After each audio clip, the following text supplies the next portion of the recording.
الحمد لله رب العالمين والصلاة والسلام على سيد المرسلين محمد وآله وصحبه أجمعين.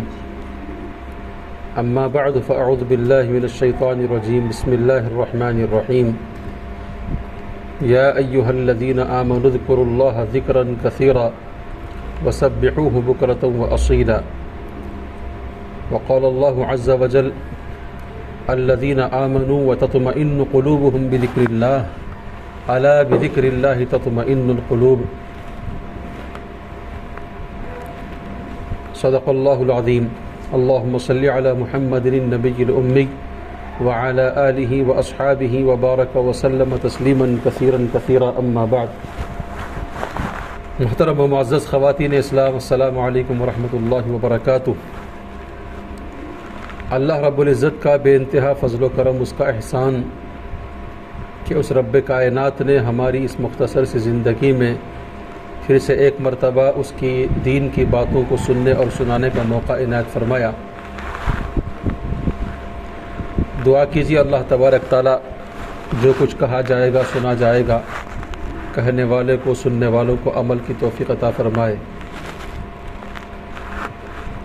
اصل میں اللہ تبارک و تعالی نے دنیا میں انسان کو بھیجا ہے اپنی بندگی کے واسطے. بندگی یعنی اللہ کی عبادت، اور عبادت کے دو جز ہیں. ایک وہ کام کرنا جس کا اللہ تعالی حکم دیتا ہو، اور ایک وہ کام نہ کرنا جس کا اللہ تعالی کرنے سے روکتا ہو. اس کا نام عبادت ہے. ہم عبادت کو صرف ایک زاویے سے دیکھتے ہیں. عبادت کا معنی ہمارے پاس قرآن پڑھنا ہے. عبادت کا معنی ہمارے پاس ذکر کرنا ہے. عبادت کا معنی ہمارے پاس روزہ رکھنا ہے، درود پڑھنا ہے. لیکن ہم گناہ کو چھوڑنا عبادت نہیں سمجھتے. منہیات سے رکنا، بچنا، منکرات سے، ہم اس کو عبادت نہیں سمجھتے، بلکہ ایک گنا زیادہ اہمیت ہے اس عبادت کی جو آدمی منہیات سے پرہیز کرتا ہے، منکرات سے پرہیز کرتا ہے. یعنی اللہ تعالیٰ نے جن چیزوں سے رکنے کا حکم دیا، گناہ، حرام چیزیں، ناجائز باتیں، ان سے جب اللہ کا بندہ رک جاتا ہے تو یہ نفل پڑھنے سے زیادہ، یہ دوسری کوئی عبادت کرنے سے یہ زیادہ بہتر ہے کہ آدمی گناہ سے بچنا شروع کر دے. تو بندگی کا مطلب عبادت کا مطلب عبادت کے دو جز ہیں. ایک وہ کام کرنا جو اللہ تعالیٰ نے جس کا حکم دیا ہو، جس سے اللہ راضی ہوتے ہوں. نمبر دو، ان کاموں سے رکنا جس سے اللہ تعالیٰ نے ہمیں رکنے کا حکم دیا ہو اور جن کے کرنے سے اللہ تعالیٰ ناراض ہوتے ہوں. اس کا نام عبادت ہے. ہمارے معاشرے میں ان باتوں پر زیادہ زور دیا جاتا ہے جو باتیں ہمارے معاشرے میں زیادہ عبادت کے نام سے مشہور ہے. تہجد، نفل، اس میں اشراق اور تسبیحات، قرآن خوانیاں اور اس قسم کی بہت ساری چیزیں. یہ سب کرنے کے بعد ہم گناہوں سے نہیں بچتے تو پھر یہ ساری کی ساری چیزیں اکارت چلی جاتی ہیں، بیکار چلی جاتی ہیں. آدمی اگر کوئی نفل عبادت، تہجد، اشراق یا اور کوئی اس قسم کی عبادت نہ بھی کرے لیکن گناہ سے بچ رہا ہے تو یہ بڑا کمال ہے. اور یہ غلط بات ہے کہ آدمی گناہ پر گناہ کر رہا ہے اور اس کے دل کے اندر یہ ذام ہے کہ میں اشراق پڑھ چکا ہوں، میں تہجد پڑھ چکا ہوں، میں فلانا صدقہ کر چکا ہوں. تو اس ذام میں اگر کوئی عبادت کے ساتھ ساتھ گناہ بھی کر رہا ہے تو وہ اس کے لیے بڑے خطرے کی چیز ہے. بہرحال اللہ تبارک تعالیٰ نے ہمیں عبادت کے لیے دنیا میں بھیجا ہے، تو عبادت کا مطلب اور مقصد، اس کا مفہوم میں نے آپ کو سمجھا دیا. تو ہم جب بھی عبادت کا لفظ بولیں گے یا عبادت کا لفظ سنیں گے یا عبادت کو سوچیں گے تو کیا سمجھنا ہے؟ جیسے کچھ کرنا، تہجد کا پڑھنا، اشراق کا پڑھنا، تلاوت کرنا، صدقہ خیرات کرنا، یہ عبادت ہے. ایسے ہی نفس، ہمارا دل، ہمارا معاشرہ کوئی گناہ کی دعوت دے، دل کے اندر کسی گناہ کی خواہش مچلے تو پھر ہم اور آپ اس گناہ سے بچ جائیں. یہ جو ہے 100 تہجدوں سے بڑھ کر ہے، یہ 100 اشراقوں سے بہتر ہے ایک گناہ سے رک جانا، اس لیے کہ گناہ ہوتا ہے. تو عبادت کا معنی ہر وہ کام کرنا جس کا اللہ تبارک تعالیٰ نے حکم دیا ہو اور جس کے کرنے سے اللہ تعالیٰ خوش ہوتے ہوں، راضی ہوتے ہوں. اور عبادت کا معنی ہر اس کام سے بچنا جس سے اللہ تبارک تعالیٰ نے روک لگائی ہو اور جس کے کرنے سے اللہ تعالیٰ ناخوش ہوتے ہوں، ناراض ہوتے ہوں، اس سے رکنا. بہرحال عبادت کے اسی فہرست میں ایک چیز ہے جس کا نام ذکر ہے، جس پر مجھے آپ کے سامنے کچھ بولنا ہے. دیکھو، ایک ہے عبادت جس کا میں نے معنی آپ کو سمجھا دیا. ایک ہوتا ہے ذکر کرنا اور ایک ہوتا ہے ذکر کرنا، یعنی ذکر کرنا مطلب اللہ کو یاد کرنا. ایک ہوتا ہے اللہ کو یاد کرنا اور ایک ہوتا ہے اللہ کو یاد رکھنا. اللہ کو یاد کرنا بھی ضروری ہے اور اللہ کو یاد رکھنا بھی ضروری ہے، بلکہ اللہ کو یاد کرنا ایسا کرے کہ اللہ تبارک تعالیٰ جس طریقے سے ہمارے سے مطالبہ فرما رہے ہیں، جو آیت میں نے آپ کے سامنے ابھی تلاوت کی، یا ایھا الذین آمنوا اذکروا اللہ ذکرا کثیرا، اے ایمان والو اللہ تبارک تعالیٰ کا ذکر کرو. اور ذکر بھی کیسا؟ فرمایا زیادہ ذکر کرو، کثرت سے. کثرت کا مطلب اتنا زیادہ کرو، اتنا زیادہ کرو.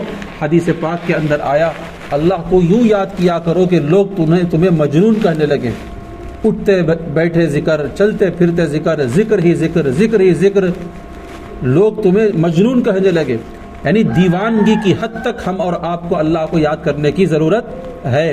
اور دیوانہ اسی کو کہتے ہیں جب کسی ایک کام کے مشغلے میں اتنا وہ فنا ہو جائے کہ لوگ کہیں گے بھئی یہ تو دیوانہ. کوئی زیادہ آدمی بک بک کرتا ہے، بڑبڑاتا ہے، تو لوگ کہتے ہیں بھئی یہ تو دیوانہ ہے، اس کا پیچھا چھوڑو. تو ذکر اتنا جاری ہو جائے، زبان سے اتنا جاری ہو جائے اور اتنے ہم ذاکر اور شاغل ہو جائیں کہ لوگ ہمیں مجنون کہنے لگے، لوگ ہمیں دیوانہ کہنے لگے. اتنا ذکر کرنا ہے. تو اللہ تعالیٰ کیا فرماتے ہیں؟ اذکروا اللہ ذکرا کثیرا، کثرت سے ذکر کیا کرو. کثرت کا مطلب اتنا کرو، اتنا کرو، اتنا کرو کہ لوگ تمہیں مجنون کہنے لگیں، دیوانہ کہنے لگیں. تو اس آیت کے ذیل میں ہم اور آپ کو سوچنا ہے کہ کیا ہماری زندگی کے اندر اللہ کا یہ ذکر داخل ہے؟ اس قسم سے ہم اور آپ ذکر کر رہے ہیں؟ اگر نہیں کر رہے ہیں تو ہمیں اس طرف غور و فکر کرنے کی ضرورت ہے. ذکر کے بہت سارے فوائد ہیں، اس میں ایک سب سے بڑا فائدہ یہ ہے کہ جب آدمی اللہ کا ذکر کرتا ہے تو شیطان کے وسوسوں سے بچ جاتا ہے. فرمایا کہ شیطان مچھر کی شکل میں ہر انسان کے ارد گرد گھیرا جمائے رہتا ہے اور اس کے نفس میں خواہشات، ناجائز خواہشات پیدا کرنے کی کوشش کرتا ہے. اور ایک بزرگ نے پوچھا کہ شیطان وسوسے کیسے ڈالتا ہے؟ تو کہا کہ شیطان مچھر کی شکل میں بالکل دل کے اپوزٹ، پیٹھ کی جگہ بیٹھ کر جس طریقے سے مچھر کاٹتا ہے اس طریقے سے دل کے اندر وسوسے کا انجیکشن لگاتا ہے. اور فرمایا کہ جب آدمی، یعنی ہر شیطان ہر آدمی کے پیچھے، ہر عورت کے پیچھے اس طریقے سے مچھر کی طرح گھومتا پھرتا رہتا ہے، دل کو دیکھتا ہے. جس دل کے اندر اللہ کی یاد کو پاتا ہے وہاں شیطان یہ کہہ کر کے چلا جاتا ہے اس دل کے اوپر میرا بس نہیں چلتا، اس لیے کہ اس کی دل کی دھڑکنیں اللہ اللہ پکار رہی ہیں. اس کی دل کی دھڑکنوں کے اندر اللہ کی یاد ہے اور جو دل اللہ اللہ پکارے اس پر شیطان کا بس نہیں چلتا. یہ سب سے بڑا فائدہ ہے ذکر کرنے کا. اب دیکھو، ہم گناہوں سے بچنا چاہتے ہیں اور گناہوں سے بچنے کا آسان نسخہ یہ ہے کہ ہم اٹھتے بیٹھتے چلتے پھرتے اللہ کا ذکر کرتے رہا کریں. تو اس طریقے سے میں نے کہا، ایک ہے عبادت کا مفہوم اللہ کی عائد کردہ عبادتوں کو کرنا جس سے اللہ خوش ہو جاتے ہوں، اور ان گناہوں سے بچنا جس کے کرنے سے اللہ تعالیٰ ناراض ہو جاتے ہوں. ذکر کے اندر دونوں فوائد موجود ہیں. آپ ذکر کرتے رہیں اللہ تبارک تعالیٰ راضی ہوتے رہیں گے. بلکہ یہاں تک فرمایا قرآن بھی ذکر ہے، قرآن کی تلاوت بھی ذکر ہے، بلکہ افضل العبادتی قراءۃ القرآن فرمایا گیا۔ عبادت، تلاوت کی عبادت یعنی تلاوت قرآن سب سے افضل ترین عبادت ہے، افضل عبادت ہے۔ لیکن حضرت مولانا سید ارشد مدنی صاحب دامت برکاتہم نے اپنی ایک مجلس میں فرمایا، ایک ہے اللہ کا ذکر، جیسے آپ بیٹھیں مراقبہ کریں، ذکر کریں، اللہ اللہ کا نام لیں اور لا الہ الا اللہ پڑھیں، سبحان اللہ پڑھیں، الحمدللہ پڑھیں، اللہ جو بھی ذکر ہو اللہ تعالیٰ کی تحمید، تحلیل اور جو ہے تسبیح بیان کریں۔ فرمایا حضرت نے ایک ہے تلاوت قرآن اور ایک ہے اللہ کا ذکر، یعنی ڈائریکٹ اللہ کو یاد کرنا۔ فرمایا کہ تلاوت قرآن بھی ذکر ہے اور اللہ اللہ کہنا، اللہ اکبر کہنا، سبحان اللہ کہنا یہ بھی ذکر ہے۔ فرمایا کہ دونوں میں فرق یہ ہے، آدمی تلاوت کے ذریعے سے بھی اللہ کے قریب ہوتا ہے، لیکن کئی ایک عنوانات سے گزر کر، اور جب آدمی ڈائریکٹ اللہ کو پکارتا ہے، سبحان اللہ کا ذکر کرتا ہے، لا الہ الا اللہ کا ذکر کرتا ہے اور اللہ اکبر کا ذکر کرتا ہے، تو پھر یہ آدمی کو ڈائریکٹ اللہ کے قرب کر دیتا ہے، قریب کر دیتا ہے۔ یعنی ذکر کے اندر بہت جلدی آدمی اللہ کا قرب پا لیتا ہے، تلاوت قرآن سے ذرا ادھر ادھر جا کر بعد میں جو ہے اللہ کے قریب ہوتا ہے۔ بہرحال تو ذکر کرنا آدمی کو اللہ کے قریب کر دیتا ہے، ذکر کرنا آدمی کو یعنی ذکر کرنے والے کو، ذکر کرنے والی کو شیطان سے دور کر دیتا ہے۔ یہ ذکر کا سب سے بڑا فائدہ ہے۔ اب سب سے بڑا فائدہ یہ اللہ کا قریب ہو جانا۔ جب کوئی آدمی اللہ کے قریب ہو جائے تو پھر وہ آدمی نہ ہلاک ہوگا، نہ برباد ہوگا، نہ کوئی اسے نقصان اٹھانے کی جو ہے ضرورت پیش آئے گی۔ اور آدمی جب شیطان سے دور ہو جائے، بلکہ شیطان خود اس سے دور ہو جاتا ہے ذکر کرنے کی برکت سے، تو پھر اس طریقے سے بھی وہ جو ہے بہت بڑی بربادی سے بچ گیا، مصیبتوں سے بچ گیا، گناہوں سے بچ گیا۔ تو ذکر کے فوائد میں یہ چیز ہے۔ تو میں نے یہ عرض کیا آپ کے سامنے، ایک ہوتا ہے اللہ کو یاد کرنا یعنی بیٹھ کر کے ذکر کرنا، اور ایک ہوتا ہے اللہ کو یاد رکھنا۔ ان دونوں میں بڑا فرق ہے۔ جب ہم ذکر کرتے رہیں گے تو یوں کہا جائے گا کہ اللہ کو یاد کر رہے ہیں، اور جب یہ ذکر ہماری زندگی کے اندر سرایت کر جاتا ہے، اس کے اثرات ہماری زندگی پر محیط ہو جاتے ہیں، چھا جاتے ہیں، تو آدمی اللہ کو یاد رکھنا شروع کر لیتا ہے۔ ایک ہے اللہ کو یاد کرنا اور ایک ہے اللہ کو یاد رکھنا۔ آدمی یاد کرتے کرتے اللہ کے قریب ہو جاتا ہے۔ آدمی جب اللہ کو یاد کرتا ہے تو شیطان سے دور ہو جاتا ہے، اور اس کا سب سے بڑا فائدہ یہ ہے، اذکروا اللہ ذکرا کثیرا۔ جب کثرت سے اللہ کو یاد کرتے رہیں گے، ذکر کرتے رہیں گے، تو اللہ کی یاد ایسا ہمارے رگو ریشے میں رچ اور بس جائے گی، ہمارے دل میں، دماغ میں سما جائے گی کہ اب ہمارے دل پر اللہ کی حکومت، ہمارے دماغ پر اللہ کی حکومت، ہمارے رگو ریشے میں اللہ کی حکومت۔ جب کبھی آدمی زبان سے ذکر نہ بھی کر رہا ہو، لیکن اس کے دل کو اتنی عادت پڑ جاتی ہے کہ دل کی دھڑکنوں سے اللہ کی آوازیں نکلتی ہوئی، ہمارے اکابر کے بارے میں ہم نے سنا ہے کہ وہ بیٹھے ہوئے ہیں، زبان ان کی خاموش ہے، لیکن دل کی دھڑکنوں سے اللہ اللہ کی آوازیں آ رہی ہیں، ان کے رگو پے سے اللہ اللہ کی آوازیں آ رہی ہیں۔ اتنا ذکر کرتے کرتے کرتے کرتے وہ ذکر کے اندر مکس ہو گئے کہ ان کا وجود اللہ کا ذکر ہو گیا۔ اللہ ہمیں اس کا ذرہ نصیب فرمائے۔ تو میری ماں و بہنوں، ہمیں اٹھتے بیٹھتے چلتے پھرتے اللہ کا ذکر کرنا چاہیے۔ دیکھو اللہ کا ذکر اتنا فائدے والا ہے، اتنا ہی اللہ تبارک تعالیٰ نے اس کو آسان فرما دیا۔ یہاں تک فرمایا جب آدمی ہو یا عورت ہو، ناپاک ہو، تب بھی ذکر کرنے کی اجازت ہے۔ اب اور کیا چاہیے؟ اور کیا چاہیے؟ تو اس حالت میں بھی اب اللہ کا نام لے سکتی ہیں، ذکر کر سکتی ہیں۔ اور ہم جو کوئی آدمی جب چاہے اللہ تعالیٰ کا اٹھتے بیٹھتے چلتے پھرتے، ہاں گندی جگہوں پر اللہ کو یاد نہ کرو، لیکن شریعت پر عمل اس طرح کرو، سنتوں پر اس طرح عمل کرو کہ اس جگہ جانا بھی تمہارا عبادت بن جائے۔ کیا مطلب؟ بیت الخلا گندی جگہ ہے، وہاں اندر جا کر اللہ کا نام نہیں لے سکتے، لیکن فرمایا کہ جو اللہ کا بندہ، جو اللہ کی بندی بیت الخلا جانے سے پہلے سنت کے مطابق بیت الخلا جاتی ہے اور دعا پڑھ کر جاتی ہے، تو اس کے وہاں جانا بھی عبادت میں شمار ہو جاتا ہے۔ سبحان اللہ، کیا شریعت ہے، کیا اللہ تبارک تعالیٰ کی دین ہے ایک اپنے نبی کی امتیوں کے لیے۔ میری ماؤں بہنوں، ہم ہی نہ لیں تو کس کا کیا نقصان ہے، ذرا بتائیے۔ تو لہٰذا ہمیں چاہیے، آپ کی حیثیت ماؤں کی ہے، بہنوں کی ہے، یعنی آپ کے گود میں بچے پلتے ہیں اور نسلیں پلتی ہیں، تو آپ اگر ان چیزوں پر قائم رہ جائیں، آپ اگر ان باتوں پر عمل کرنے والی ہو جائیں، تو آپ کی طرف چلنے والی نسلیں اور اولاد اور بچے سب انشاءاللہ ان کا آپ کا اثر ان کے اندر سرایت کرتا چلا جائے گا۔ تو بہرحال میں یہ عرض کر رہا تھا کہ کثرت سے ذکر کریں، اور کثرت سے ذکر کرنے کا مطلب یہ ہے کہ ذکر ہمارے اوپر بھاری نہیں ہے، صرف ہمیں ذرا موڈ بنانا پڑتا ہے، ذرا عادت ڈالنا پڑتا ہے۔ جب آدمی کا موڈ بن جائے تو پھر اس کے لیے وہ چیز آسان ہو جاتی ہے۔ آج ہمیں ذکر میں مزہ نہیں ملتا۔ کیوں مزہ نہیں ملتا؟ ہمیں اس کے مزے سے ذرا برابر آشنائی نہیں ہے۔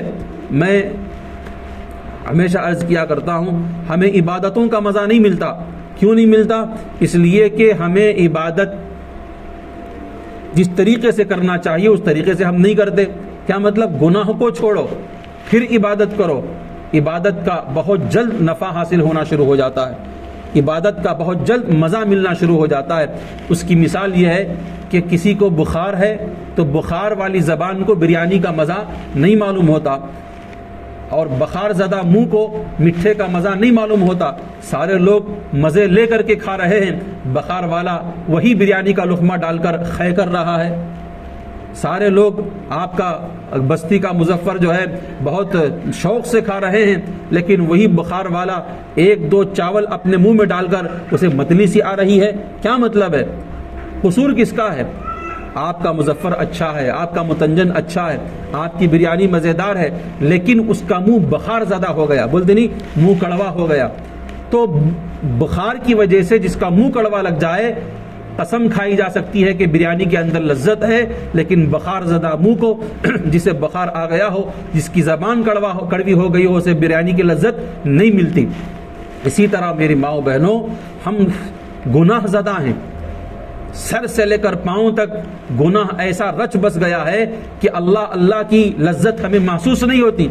جیسے بخار زدہ کڑوے منہ کو بریانی کی لذت محسوس نہیں ہوتی، اس طریقے سے گناہ زدہ جسم کو، گناہ زدہ دل کو، گناہ زدہ دماغ کو، گناہ زدہ زبان کو اللہ کی لذت نہیں ملتی، سجدوں کی لذت نہیں معلوم ہوتی۔ اسی لیے آج ہمارا بچہ ہو، ہماری عورت ہو، ہمارا نوجوان ہو، ہمارا بوڑھا نماز پڑھو کتراتے ہیں، حالانکہ کتنے فوائد ہیں نماز کے، کتنے فوائد ہیں، باوجود ہزاروں کروڑوں فوائد نماز کے اندر ہونے کے آدمی اس سے کترا کر کے بھاگ جاتا ہے۔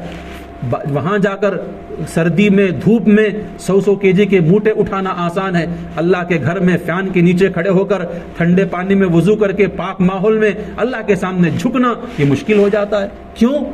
اس کا جو ہے پیر کے ناخن سے لے کر سر کے بال تک اس کا وجود، اس کا جسم، دل و دماغ گناہ زدہ ہو گیا۔ اسے موٹے اٹھانے میں 50 روپے کا نفع نظر آتا ہے، اللہ کے سامنے جھکنے میں اسے مزہ نظر نہیں آتا۔ تو قصور ہمارے گناہوں کا ہے، جن گناہوں کو ہم نے بغیر سوچے سمجھے اپنا موڈ بنا لیا، اپنا مزاج بنا لیا، اٹھتے بیٹھتے چلتے پھرتے لا محالہ ہم ایسے گناہ کرتے چلے جاتے ہیں۔ ہمارے گھروں کے اندر گناہ گار پل رہے ہیں۔ کیا مطلب؟ ایسا گناہ عام ہو گیا، بچی پلو بڑے بغیر باہر جا رہی ہے، ماں کو کچھ نہیں جو نہیں رینگتی، بچہ داڑھی منڈا رہا ہے، باپ کو کچھ جو ہے جو نہیں رینگتی۔ کیا مطلب؟ ماحول گناہ زدہ ہو گیا۔ ایسے گناہ زدہ ماحول میں داڑیاں کٹائی جا رہی ہوں، بے پردگی ہو رہی ہو، اور اس قسم کے سود کھایا جا رہا ہو، اور گالیاں دی جا رہی ہوں، گانے سنے جا رہے ہوں، ایسے ماحول کے اندر اللہ اجنبی لگتا ہے، ایسے ماحول کے اندر درود شریف اجنبی لگتا ہے، ایسے ماحول کے اندر جو ہے قرآن شریف اجنبی لگتا ہے۔ وہ تو سمجھتے ہیں کہ بھی یہ کیا جو ہے نئی سی بات ہونے لگی رہی ہے۔ ان کی زبانوں میں گالیاں اتنی رچ بس گئی ہیں کہ قرآن کی تلاوت ان کی زبانوں پر نہیں چڑھتی، ان کے کانوں میں گانے اور گالیاں اتنا سن کر ان کے کانوں کو عادت ہو گئی، کیا ان کو قرآن کی میٹھی لذت محسوس نہیں ہوتی؟ یہ ہمارا گناہ زدہ گھرانہ، گناہ زدہ معاشرہ۔ اب اس گھر کے اندر تہجد کو جگہ نہیں ہے، اب اس گھر کے اندر اشراق کو جگہ نہیں ہے، اب اس گھر کے اندر جو نفل اور عبادت کو، فرائض کو، حلال کاموں کو اجازت نہیں۔ کیوں؟ مثال وہی ہے، بخار زدہ کڑوے منہ کو بریانی کی لذت نہیں معلوم ہوتی، اسی طرح گناہ زدہ گھر کو تہجد کی لذت نہیں معلوم ہوتی، اللہ کی لذت نہیں معلوم ہوتی، حلال کاموں کی لذت نہیں معلوم ہوتی، پردے کی لذت نہیں معلوم ہوتی، تقوی کی لذت نہیں معلوم ہوتی، اور اسی طریقے سے درود شریف کی لذت نہیں معلوم ہوتی۔ میری ماؤں بہنوں، ہمارا قصور یہ ہے، ہم چاہتے بہت ہیں کہ قرآن پڑھیں، ہم چاہتے بہت ہیں کہ اللہ اللہ کریں، ہم چاہتے بہت ہیں کہ ہم تہجد گزار بن جائیں۔ دیکھو، چاہنا آسان ہے، نبھانا مشکل ہے۔ نبھانے کے لیے ضروری ہے کہ چاہنے کے لیے جو رکاوٹیں بنی جا رہی ہیں اس کو ہم ختم کریں، اور اللہ کا ذکر کرنے کے لیے اور اللہ والے بننے کے لیے سب سے بڑی رکاوٹ یہ گناہ ہے۔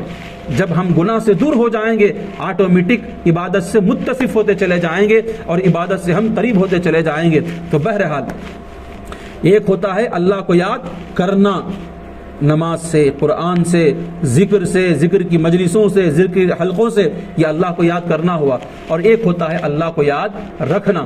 اللہ کو یاد رکھنے کا مطلب کیا ہے؟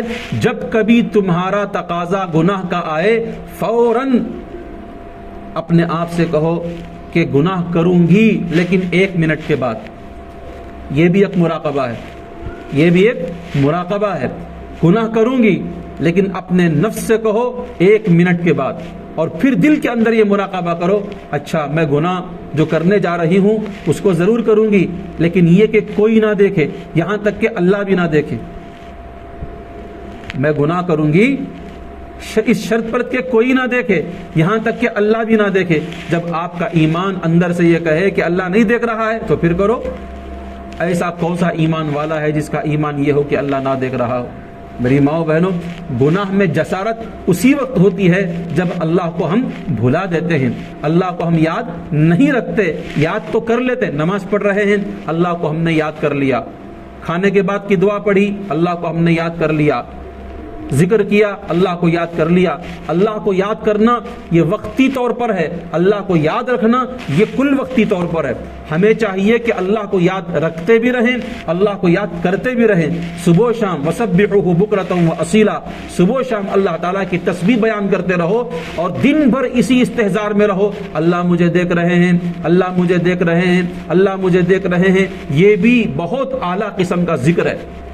اللہ تعالیٰ ہمیں اللہ کو یاد کرنا بھی نصیب فرما دے، اللہ کو یاد رکھنا بھی نصیب فرما دے۔ آدمی اللہ کو یاد کرنے لگے شیطان کی وسوسوں سے بچ جاتا ہے، اور جب آدمی اللہ کو یاد رکھنے لگے تو گناہوں سے بھی بچ جاتا ہے۔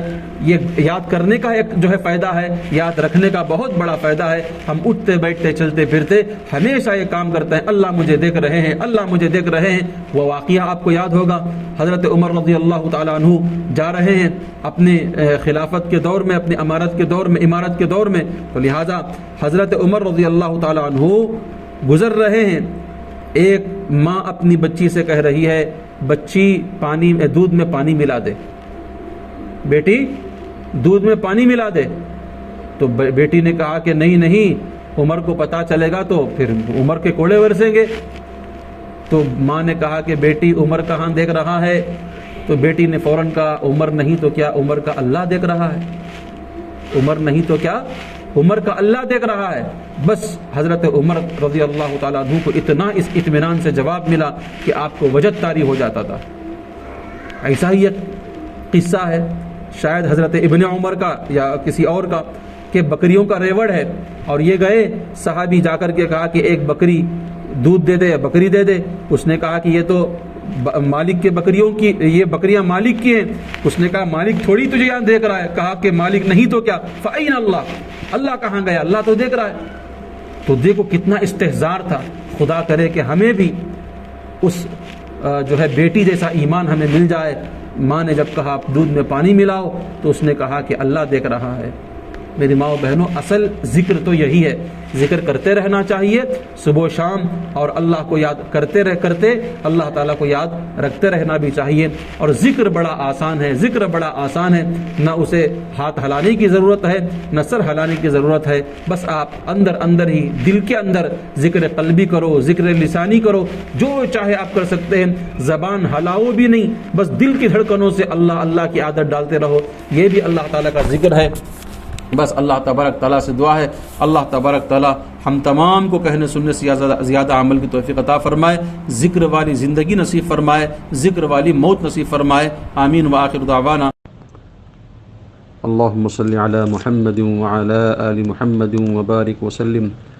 ربنا آتنا في الدنيا حسنة وفي الآخرة حسنة وقنا عذاب النار. ربنا لا تزغ قلوبنا بعد إذ هديتنا وهب لنا من لدنك رحمة إنك أنت الوهاب.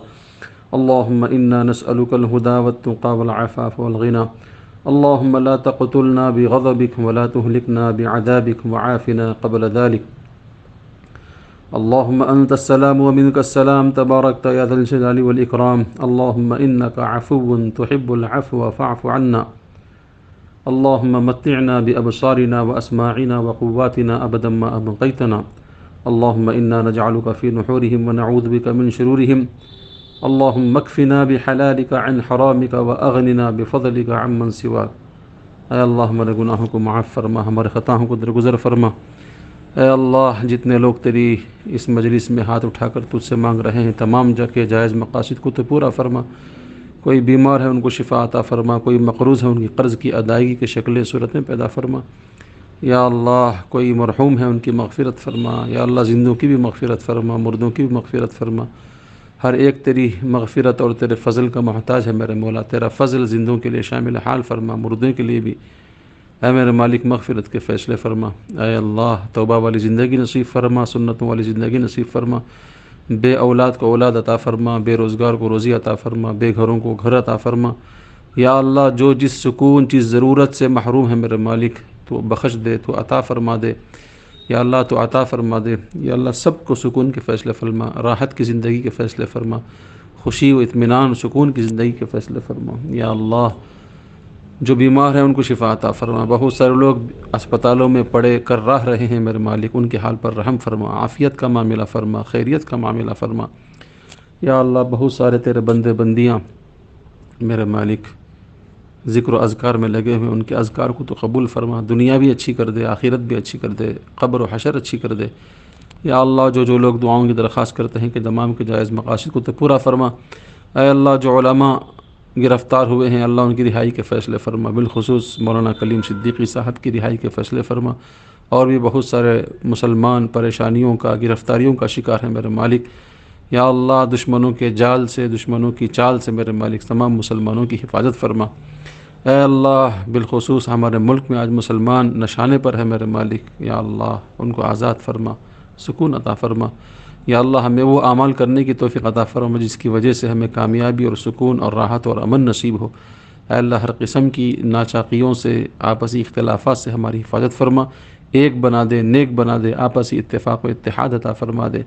یا اللہ بہت سارے لوگ شادیوں کے لیے پریشان ہیں، اللہ ان کے جوڑے نیک جوڑے مرحمت فرما. اے اللہ بہت سارے بیماریوں میں مبتلا ان کی بیماری سے نجات عطا فرما. اے اللہ ہمارے گھروں میں، دکانوں، مکان میں خیر و برکت کے فیصلے فرما. جو لوگ دعاؤں کی درخواست کرتے ہیں تمام کے جائز مقاصد کو پورا فرما.